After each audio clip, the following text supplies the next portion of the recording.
Like I've said many times, the collective global South has recognized that predators, which is what they are, which is what the West is, are actually incredibly simple actors to understand. They're incredibly simple. Their motivations are shallow, easily legible. It's literally as straightforward as what drives a wolf to attack a herd of sheep. It's not complex. It's very easy to understand, and that wolf is always going to act like a wolf. The predator is always going to act like a predator. So you need to understand their thinking. The global South has learned that a wolf is basically tame as long as his belly is full. That's their whole ideology. That's a wolf's whole ideology. Do you understand me? That's why every global South country, from China to Saudi Arabia, they have understood that you are dealing, essentially, when you're dealing with the West, you're dealing with a protection racket. You're dealing with an extortion racket.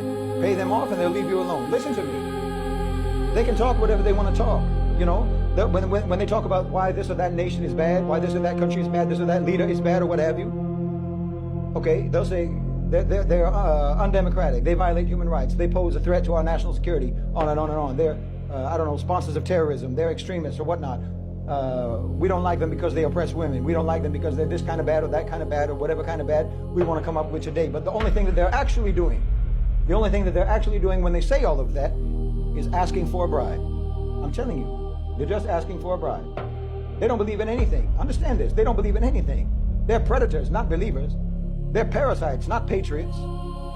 So you have to understand that mentality. You have to understand that mentality. They don't actually hate on the basis of color, on the basis of race or ethnicity or even ideology.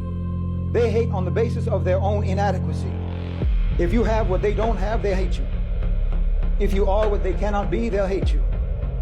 If you can do what they can't do, they'll hate you. But they'll never say that that's the reason that they hate you.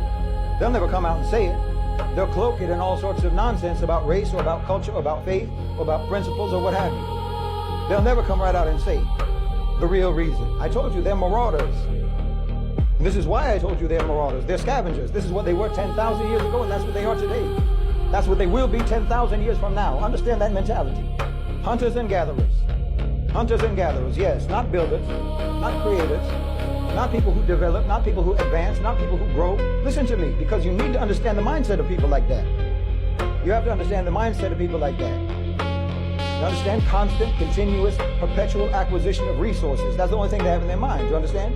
That means it's a constant, continuous, perpetual state of panic. They're in a constant, perpetual state of panic, of insecurity, of precarity. Understand? They didn't put chains on you to keep you down. They put chains on you to keep you close, to keep you near, because they're terrified that you can make it without them, precisely because they know that they cannot make it without you.